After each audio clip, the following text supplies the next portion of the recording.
Technology has been advancing at an insane rate. New York, once dominated by the horse and carriage, just 10 years later, looks like this. I bet you can't even find the last remaining horse. It's 'cause it's not there. Pretty spooky, I know. What if I told you we were facing this very same thing today, but instead of it being with a horse or cars, it was with your reality, how you live everyday life.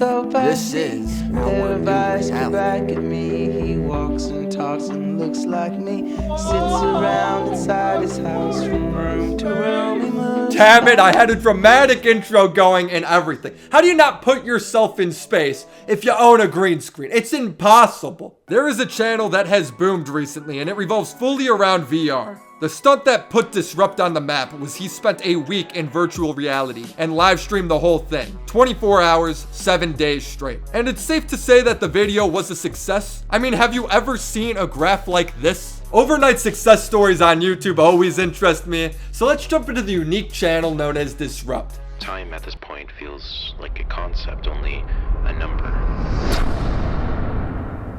Hi.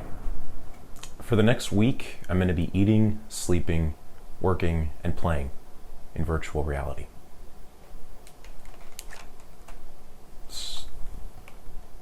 Starting now.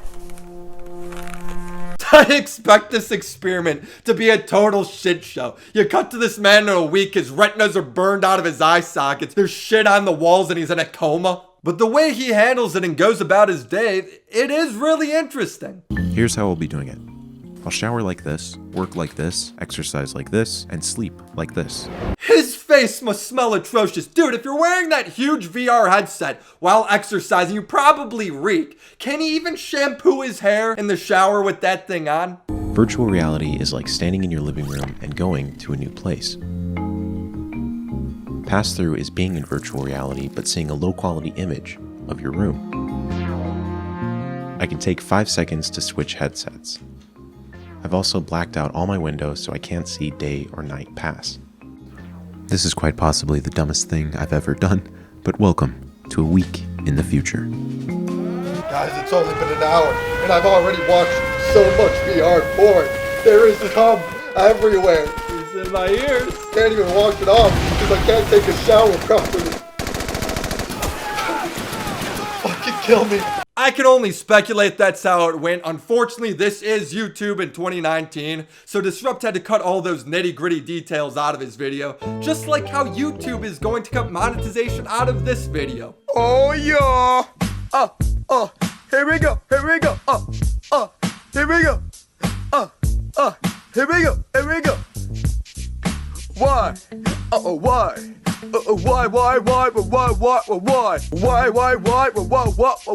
Why you always salty? Why you always salty? Oh my god, I'm so happy I found this thing. Look at this goober. Only on YouTube could you look at this aspect ratio and realize you're looking at art. Where were we? Day 1 has been trying to get used to my new schedule in virtual reality. Even the simple act of grabbing my coffee on the desk is a little bit difficult. Oh shoot! But what I found was solitude, specifically in the African savannah. This headset allows anyone to create their own environment. If one is feeling stressed, they can load into a natural environment for 10 minutes and relax. If one is feeling energetic, they can expel energy in a fitness game. These are like the new rules to this reality I've thrown myself in. Everything is in the headset. It is amazing how drastically different life would be if our reality does at some point center around these VR headsets. The idea of nationality or race or look essentially becomes irrelevant because all you are looking at is an avatar. Meeting people becomes easier because you all have something in common. All you have to do is load up an app and go somewhere. For work, you could have clients from all around the world and still maintain a meaningful face-to-face relationship. Now, Disrupt used an app that's the VR equivalent to like Eventbrite to join a meditation class online with people all over the world. So today I'm attempting to be a little more social. I'm jumping into an app called Altspace, which is like a social media platform in VR. So people can create events for basically anything. There's movie screenings, concerts, and one that piques my interest is a meditation circle that happens every Thursday and Monday. So my name is Jeremy, and I'm in Boulder, Colorado.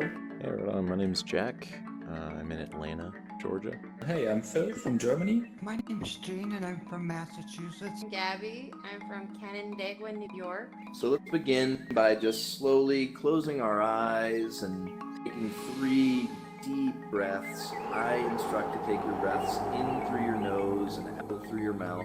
I want you to picture that you're floating safely above the earth at about the distance of the International Space Station, and you can see Earth floating down below you. Thought the Earth was flat.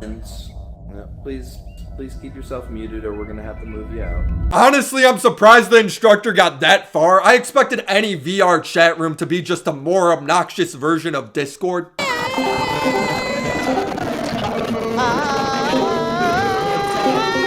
But surprisingly, he was able to have some really interesting conversations and was really able to connect with these people. I mean, don't get me wrong, there were memes. What is your biggest regret in life?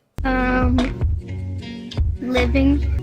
Pouring Honey Nut Cheerios with not quite enough milk, just enough to make it soggy and gross. Yeah, like when you grab milk and you shake it and you're like, yeah, there's enough in here, and then you pour it on and it's not enough. But then there's that one guy where because he has this avatar and alias to hide behind, he's willing to open up and be more personal. I guess my biggest regret in life is maybe not spending more time with my mom. Well, like my mom, she was always a little weird. The strangest thing about my mom though is that like she talked to our trees and like she even named them. There was Daphne the lemon tree, you know, Carl the pomegranate tree, Joseph the oak. The oak was bigger than a sapling, but it was still far from a mature tree. And sometimes I would even find her in the backyard having full-blown one-sided conversations with the trees. And one day I told her that, you know, that was talking to trees like that was a little bit weird. And she said that, you know, she said, hey, I mean, they need to feel loved, you know, and then she would just wait until I'd get back into the house before continuing the conversation where she left off. I always knew she was far from a normal mother, but honestly, all we had was each other, and she did give me all the affection a mother could give. But when I moved out for college, I made sure to stay close because I really couldn't bear to leave her alone. And I told her this one day, and she kissed my forehead like lovingly, and she told me that it was okay because she had Carl, Daphne, and Joseph to keep her company. As I grew older, I saw less and less of her, you know, like work, friends, and like a love life took more of my time. And I only got to see her like maybe once every 2 weeks or so. And one night I was at the bar with my friend actually, and that's when I got the call that my mother died. And like a few days later, the funerals happened, and only a few family members and friends showed up. But that was fine. It was always mostly just me and her, like I said. And she was cremated shortly after the ceremony, and I took her urn home with me. And in her will, she only had one request of me, and that was that I continue to take care of and talk to the trees. And I mean, I took care of them for sure, but I really couldn't bring myself to talk to plant life, you know? And one day I finally got the courage to go like through her stuff in her room, and I found an envelope in her desk with a cache of papers inside. And I looked through them, and I was pretty shook at what I found. There were 3 stillborn death certificates for a baby Joseph, baby Carl, and baby Daphne. And like I had never known that I had siblings, and I'd never seen any urns before, but that day I understood where she had buried their remains, and I understood why she spoke to the trees. And yeah, ever since I take her last wish very seriously, and I talk to the trees. And recently I actually even planted a new one for my mother.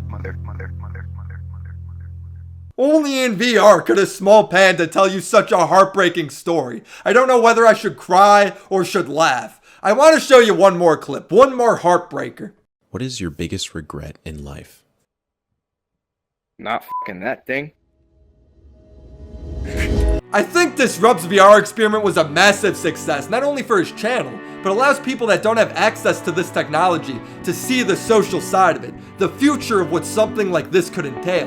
After 168 straight hours in a VR headset, Disrupt finally gets to come out and breathe real, fresh air, view the outside world with his own eyes.